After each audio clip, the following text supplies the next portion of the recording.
इसलिए हमारा और आपका उद्देश्य क्या है? ज़्यादा से ज़्यादा प्रॉफिट अर्न करना, लेकिन प्रॉफिट के साथ-साथ अपने पैसों की, अपने कॉर्पस की सेफ्टी और सिक्योरिटी, ये सबसे बड़ी चिंता का सबब रहता है। अगर हम म्यूचुअल फंड में, मार्केट में पैसा इन्वेस्ट करते हैं तो ये बात आप भी समझते हो और हम भी समझते हैं। और उसके लिए सबसे अच्छा साधन होता है क्या? एसआईपी, जैसा कि आप जानते हैं। बट एसआईपी के लिए, जैसा कि आप जानते हैं, डेली एसआईपी हो सकती है, वीकली एसआईपी हो सकती है, फोर्टनाइटली एसआईपी हो सकती है, मंथली एसआईपी हो सकती है। यहाँ तक कि आप अगर चाहें तो 3 मंथ की भी एसआईपी कर सकते हो, कोई इसमें दो राय नहीं। बट मंथली एसआईपी तक हम लेकर के चलते हैं। अब उसके बाद में सिनेरियो ये आती है कि अगर मान लिया एसआईपी क्या होती है कि उसमें रूपी कास्ट एवरेज हो जाती है, ये आप भी जानते हो और हम भी जानते हैं। तो अब चर्चा का विषय ये है कि क्या हम डेली एसआईपी करें, क्या हम मंथली एसआईपी करें, क्या हम वीकली एसआईपी करें, क्या हम फोर्टनाइटली एसआईपी करें। तो आज इस पर हम जरूर, इस पर आपको समझाने की कोशिश करते हैं। देखिए, हमने कुछ सिनेरियोज लिए हैं, daily SIP versus monthly SIP. तो उसके बाद में जिसमें हमने फ्लेक्सी कैप फंड को लिया है, मिड कैप फंड को लिया है और स्मॉल कैप फंड को लिया है।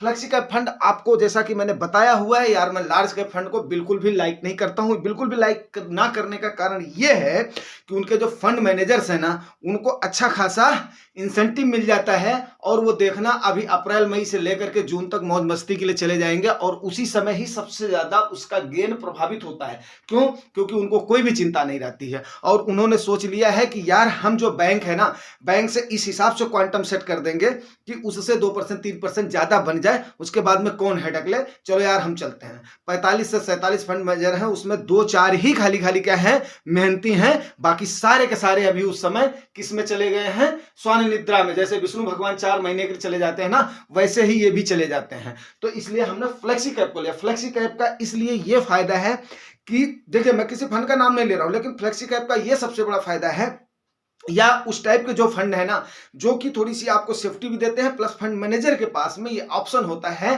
कि वो अपना एलोकेशन लार्ज कैप में, मिड कैप में और स्मॉल कैप में कर सके। लेकिन लार्ज कैप के फंड मैनेजर की ये मजबूरी होती है कि सेबी की जो गाइडलाइंस है उसमें 65 से 70% उनको किस में इन्वेस्ट करना है? लार्ज कैप में इन्वेस्ट करना है। बाकी मिड कैप, स्मॉल कैप और 4 से 5% वो क्या कर सकते हैं? कैश अपने पास होल्ड कर सकते हैं। ये सेबी की गाइडलाइन के मुताबिक ये रूल पास किया हुआ है। तो उनकी हम मजबूरी भी मान सकते हैं, प्लस उनको मस्ती भी उनकी मान सकते हैं, क्योंकि वो चर्निंग करना ही नहीं चाहते हैं। अब उसमें आप देखिए, अगर हम ये देखते हैं कि फ्लेक्सी कैप की जो आपकी 10 साल के अंदर में जो आपका डेली एसआईपी की वैल्यू आई है ना, वो 15.21% आई है, मिड कैप की 19.10 आई है एंड स्मॉल कैप की 21.09% आई है। वही मंथली एसआईपी में 15.16% आई है एंड मिड कैप में 19.02% आई है एंड स्मॉल कैप में आपकी कितनी आई है? 21.01% आई है। अब आप देख लीजिए कि 0.5% आपका फ्लेक्सी कैप में डिफरेंस आया 10 सालों में एंड आपका 0.8% किसमें आया? मिड कैप में डिफरेंस आया। 0.8% आपका स्मॉल कैप में डिफरेंस आया है।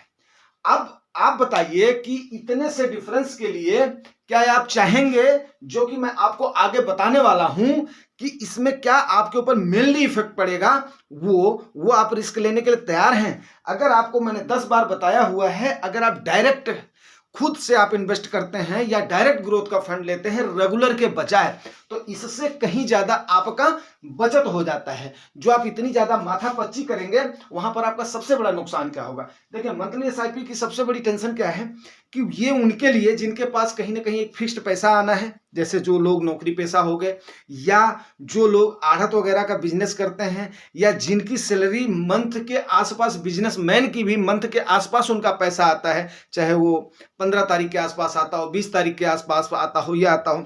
सपोज कीजिए एक दूधिया है, वो दूध देता है तो उसको डेली वाला पैसा तो मिलता नहीं है, उसको महीने में एक पैसा मिलता है। इस टाइप का जो बिजनेसमैन है, जो कॉर्पस मैन है, वो भी क्या करेगा? अगर इन्वेस्ट करना चाहता है तो उसके लिए मेरे हिसाब से मंथली एसआईपी ही बेटर है। तो 2 कैटेगरी को आपने दे दिया। तो आप बोलेंगे सर डेली एसआईपी किसके लिए बेटर है? डेली एसआईपी के लिए मैं आपको एक आदमी का कोट करना चाहूंगा, जो कि सहारा का बंदा था, सुब्रतो राय। सुब्रतो राय आज एक्सपायर कर गया है, लेकिन वो कहीं ना कहीं मास्टरमाइंड तो था ही था। उसने किसको टारगेट किया था? उसने टारगेट किया था पान वाले को, चाय वाले को, खुंची वाले को, या गांव के लोगों को। कैसे उसने टारगेट किया था कि डेली उसके एजेंट्स जाते थे और वहां से डेली का पैसा उगाही कर लेते थे, डेली का पैसा उगाही करके और इसके पास डिपॉजिट कर देते थे, और वो उसको ले जा करके कहाँ पे करता था, मार्केट में इन्वेस्ट करता था। तो आज के टाइम पर क्या है, आपका डिजिटली हर चीज अवेलेबल है, वो काम आप खुद कर सकते हैं। क्यों?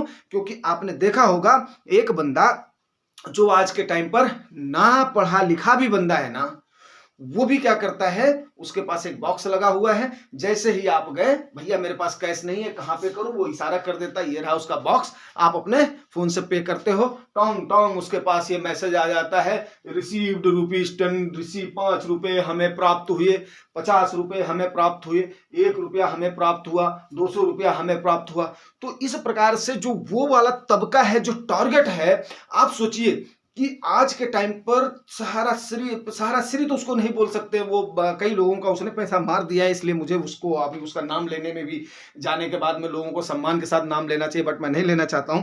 सबसे पहला काम उसने किया है, अपने बच्चों को, उसके लड़के भी उसकी अंत्येष्टि में नहीं आ पाए हैं। आप भी जानते हो क्यों?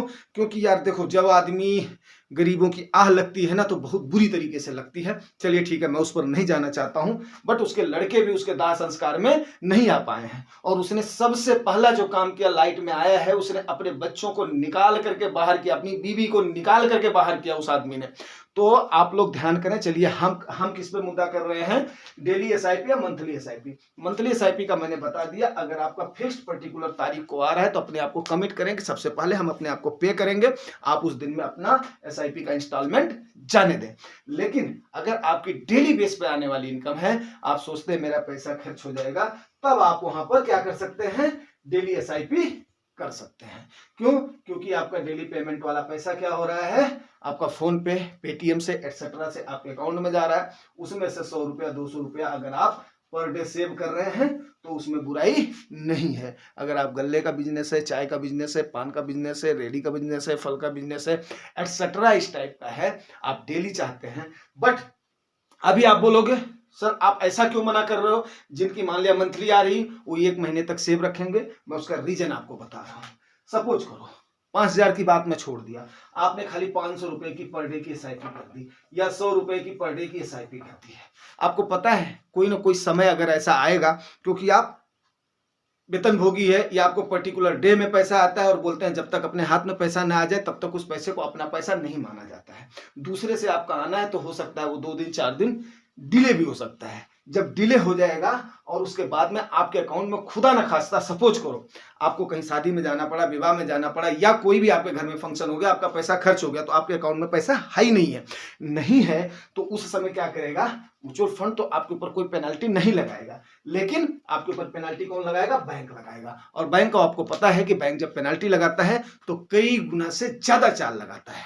मेरी बात समझ गए? अगर 500 रुपए की एसआईपी और मिस हो रही है तो डिफॉल्ट का है आपके ऊपर, बैंक जो चार्ज लगाएगा वो आपको कहीं ज्यादा पेनफुल होगा, और उतना गेन करने के लिए आपको सालों का समय लग जाएगा, 2 साल का भी समय लग सकता है। अगर 500 की एसआईपी है, 500 रुपया बैंक ने पेनल्टी लगा दिया एक की, अगर कहीं 2-4 पेनल्टियां लग गई तो आप गए काम से, उसके बाद में भाग लोगे छोड़ छाड़ करके, कुछ नहीं कर पाओगे। मेन बात क्या होता है कि मार्केट में सस्टेन आदमी कौन कर सकता है।